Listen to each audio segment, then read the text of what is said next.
Although I've been living in Ireland for over 21 years, every once in a while I crave the food that I grew up eating. Luckily for me, bang on in Dublin city centre, there's a tapas bar that never disappoints. I've been coming here for years. Salamanca has the best variety and their tapas are true to the traditional recipes. When I'm here, I always get a feast. Some of the dishes we've already covered in the channel. Patatas bravas, tortilla de patata, albóndigas, paella, and gambas al ajillo. But after my last visit, I'm getting some new inspiration. Of course, you always want to make sure you leave room for dessert, like these beautiful churros. Just listen to that crunch. Or this tarta de Santiago. I will have to see you later, my friend. For now, I have a recipe in mind that I'm just dying to try out at home. With the crispy outside and a deliciously gooey ham filling, I just know you guys are gonna love it. This is one of Spain's most favorite tapa. Hi everybody, welcome to my kitchen. It's me, Manny from Manny's Men at Home. Today, as part of my Spanish food series, we're going to be making one of my most favorite tapas, some delicious croquetas de jamón. Let's look at the ingredients that we're going to need. Right, let's start working with our key ingredients, some Serrano ham. Typically you would use chunks, but I couldn't find these, so I'm going to go with slices and just going to chop them into little squares. You could also use chicken if you wanted to, or even beef. There's so much variety you can get with the different flavors. Next, we have to make our bechamel, or how we call it in Spanish, bechamel. Very simple. You can preheat your pan on a medium heat and then go in with your butter and melt it down. Now that the butter is melted, we can go in with the same amount of flour and stir that through until you form a bit of a paste. While we do this also, we're cooking away the raw flavor of the flour. You do want to keep it moving though, because you don't want it to burn. Okay, that is looking nice and pasty or paste-like. So I'm gonna go in and start adding my milk a little bit at a time and whisking constantly to make sure that we get no lumps. You want to make sure all the milk is absorbed after each addition.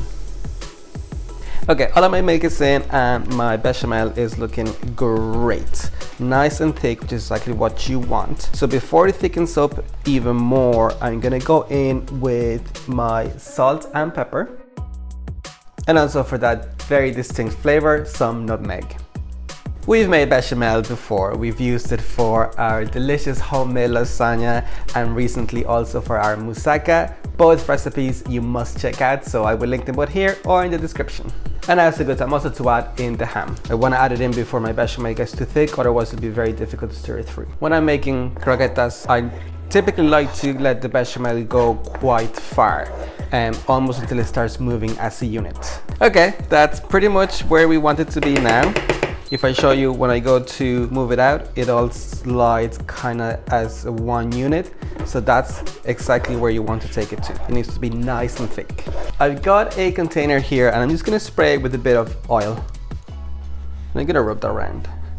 Perfect, and now we want to put in our bechamel straight into this bowl. Now we want to spread it on the bottom of the dish and try to get an even layer. And I have to cover the top with a little bit of cling film. And put it in the fridge until it's completely cool. We want this to solidify so that we can unmold it from our dish.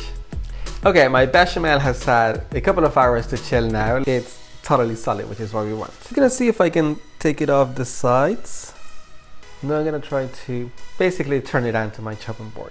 And now using a clean knife, we can cut it into the sizes that we want. I'm doing like 2 by 3 centimeters. I'm gonna get my breading station ready, so I'm just going with some eggs and I'm gonna give them a whisk. Okie dokie, and in my other bowl, I'm gonna go in with some breadcrumbs.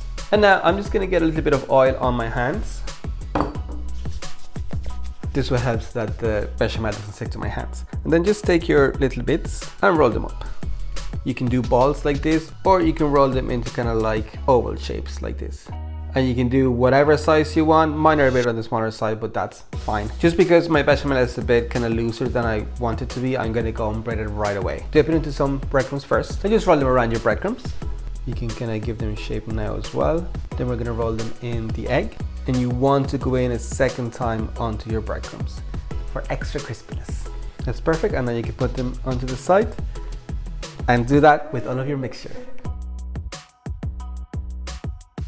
These are ready now. They have to go into the fridge to kind of cool and set a little bit more for at least an hour, but I don't want to wait that long, so I'm going to put them in the freezer for 20 minutes, and then when we come back, we'll be ready to fry them. I've got about 26 croquetas here after they chilled. This is way too many to have in one sitting, at least just for two of us. So typically what you would do is you wouldn't actually make them from scratch every time you want to have them. You would make a big batch like this, and then you could put some of them in the freezer and take them out and fry them, even straight from frozen, whenever you want to have some delicious croquetas. And they will keep for anywhere between 3 to 6 months. Okay, I've got plenty of oil being heated up in a pan. It's reached about 170 degrees. That's what the temperature you want your oil to be. So now we're gonna fry our croquetas until they're nice and golden brown. Probably gonna do about 4 to 6 at every one time, not to reduce the temperature of the oil too much. These are quite similar to the little croquetas that we made for the Greek series, so make sure you check that recipe out. When they're getting close to being done, they should flow. Okay, I think they're ready now. Let's have a look. That looks like a nice color on them. Put them onto some kitchen roll to drain the excess oil, as per usual. Well, one of them exploded a little bit, but that's okay. They're all fried now. All that's left to do is plate them and eat them. Okie dokie, let's just do it. Just grab your croquettes. I'm just gonna try to put them nicely into this plate. I'm very excited. Let me give it a try. It's delicious. The bechamel is so flavorful, and you totally get the ham flavor. I am missing the chunks a little bit, but this is a good substitute. You can try them with chicken, you can try them with tuna. There's so many options. You could dip them in some garlic aioli or maybe in some Brava sauce. I love this dish so much. I hope you enjoyed the video and you get to try out the recipe. If you do, make sure you give me a big like and your thoughts below with what you thought of the video and the recipe. If you find yourself in the Dublin city centre area and are in the mood for the best tapas the city has to offer, pop into Salamanca. You're going to love the experience. Share your experience or your homemade tapas recipes with me. Post them and tag me on Instagram. I love to see how you get on. Don't forget to subscribe to the channel and share my videos with all of your friends. With that, I leave you for this video and enjoy.